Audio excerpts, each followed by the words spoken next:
एउटा प्लेयरलाई गर्दा लाखौँ खर्च हुन्छ कि राष्ट्रिय प्लेयर बनाउँदाखेरि कि अहिले मेरो चाहिँ 14-15 जना चाहिँ राष्ट्रिय प्लेयर खेलिसके कहिले जापान म्यानमार थाइल्यान्ड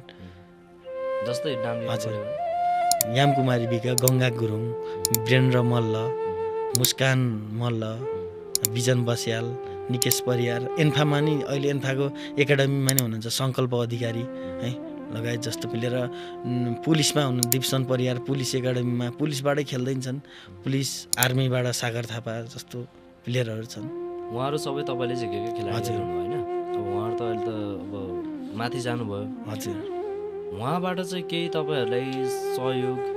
केही आउँछ कि आउँदैन अनि उहाँहरू अलिक सानै नै हुनुहुन्छ होइन बुझ्नुभयो मेरो प्लेयरले र जुन अभिभावकले जुन खेलाडीको अभिभावकले बुझ्नुभयो बाहिर चाहिँ बुझ्नुभयो होइन कि यहाँ चाहिँ खेलेर बिग्रिन्छ यो भने हुन्छ नि त नखेलेको भए मोबाइल चलाउने अनि लागु औषधमा पर्ने यस्तो छ नि त प्रक्रिया अहिले बालबच्चाहरूको त्यो चाहिँ वञ्चित भइरह नि त त्यहाँबाट खान पाएको छैन ट्रेनिङ जाने आउने स्कुल जाने भइरह नि त त्यो नहुने बित्तिकै खाली बस्यो नि बच्चाहरू चाहिँ सिधै लागु औषधमा परिहाल्छ त्यो छ त्यसले गर्दाखेरि एउटा हजुर भुल्ने बाटो पनि भइरहेको भुल्ने बाटो भएको छ अनि फेरि कुन कस्तो छ भने मेरो अभिभावकको सोच चाहिँ के छ नि त्यसको छोरो पऱ्यो मेरो छोरो किन परेन त्यस्तो छ कि त्यो भन्दाखेरि साह्रै मन दुख्छ कि जसले मिहिनेत गर्छ त्यो पर्ने नि त पैसै तिरेर खेलाडी निस्किन्छ नि त मैले कति तिर्थेँ होला नि त तपाईँले विभिन्न ठाउँमा खेल खेल्नको लागि पठाउनुहुन्छ है हजुर खेलाडीलाई अनि कतिजना राम्रो खेलाडीहरू पढ्छन् त्यहाँनिर होइन कतिपयजना भनौँ न अलिकति खेलाडीको परिवारले कसैले यस्तो भन्नुहुन्छ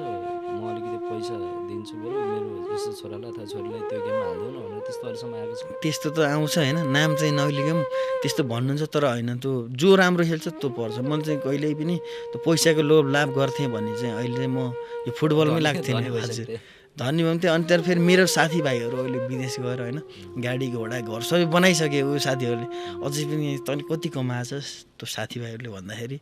अलि दुःख लाग्छ कि आफ्नै साथीभाइले पनि हजुर नबुझ्दाखेरि अनि जस्तै कि तपाईँले यो सरकारी निकायबाट यो सहयोगहरू आउँदैन भन्दाखेरि किनकि पालिका त विभिन्न शीर्षकमा बजेटहरू त आइरहेको हुन्छ होइन तपाईँहरूले कुनै पनि प्रक्रिया पुर्याउनु भएन र बजेट तपाईँहरूले लगानी गरिएन कि खास कुरा चाहिँ के हो त्यहाँ चाहिँ कस्तो भने मेयर साहब अब हाकिम साहबहरू कुरा अब अलिअलि सहयोग चाहिँ गरिदिनु भएको छ त्यस्तो भने जस्तो त गरिदिनु भएको छैन वडा अध्यक्षहरू 7वटै वडाको फेरि 7वटै वडाको खेलाडी हुनुहुन्छ कि 110 जनामा कुनैको वडाको खेलाडी छैन भन्ने मिल्दैन कि त्यो वडाले नि हेरिदिनु पर्ने कि खेलाडीलाई चाहिँ छैन कि कुरा सुने जस्तो गरिदिन्छ भन्नुहुन्छ अनि त्यहाँबाट हराउनुहुन्छ कि त्यो भएपछि त अनि गाह्रो भइहाल्छ अनि उहाँहरूले चाहिँ कस्तो भने खेलाडीहरूलाई चाहिँ कस्तो सम्मान हुन्छ नि त एउटा खादा लगाइदिनु न एउटा राष्ट्रिय खेलाडी थाइल्यान्ड म्यानमार जापान जस्तो गएर आएको खेलाडीलाई खादा खेलेर उहाँ गएर यहाँ आएको छ सम्मान केही पनि छैन देशकोले व्यक्तिहरूले बुझेछन् सम्मान गरेछन् ठाउँकोले सम्मान गरे वडाले सम्मान पनि छैन कि वडाबाट नि 7वटै वडाबाट 7वटै वडाको खेलाडी हुनुहुन्छ कि पैसा दिनु त छुट्टै कुरा हो कि अब सम्मान जस्ट एउटा बोलाएर सम्मान